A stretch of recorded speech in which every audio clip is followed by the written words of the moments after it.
Today's great verse comes from Philippians 4:19, where Paul writes to the Philippians and says, "And my God will meet all your needs according to the riches of his glory in Christ Jesus." And my God will meet all your needs according to the riches of his glory in Christ Jesus.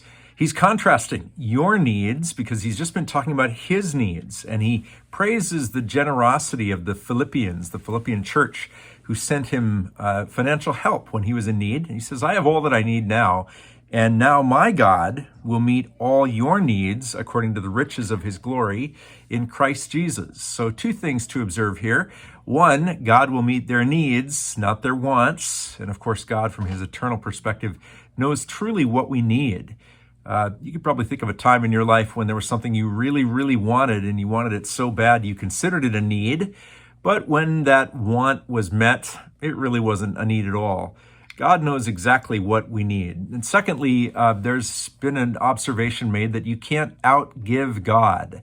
So this idea of according to the riches of his glory, I want to read to you also from Ephesians 3:16, where Paul is praying for the believers there. He says that, "I pray that out of his glorious riches, he may strengthen you with power through his Spirit in your inner being," and on and on. So God gives out of his riches in glory, which is an inexhaustible supply and an inexhaustible source. So I want you to imagine having a friend. Maybe his initials are ATM, and this friend had all the money in the world to give to you. Can you imagine the difference in you coming to the friend and taking what you thought you needed versus this friend being completely benevolent? Money was not an object or an obstacle, but it was up to this friend to give to you according to your needs. And that's the difference here. God is not an inexhaustible ATM for us to exploit for things that we just want. But Paul's prayer really is that God will meet all of your needs according to his glorious riches, his inexhaustible riches.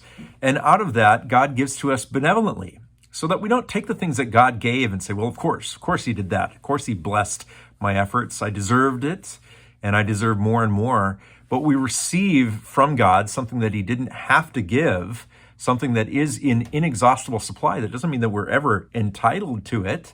But God will never run out. We can't outgive God, and we can always ask God for more, and God will meet our needs according to our needs from the glorious riches that he has for us in Christ Jesus.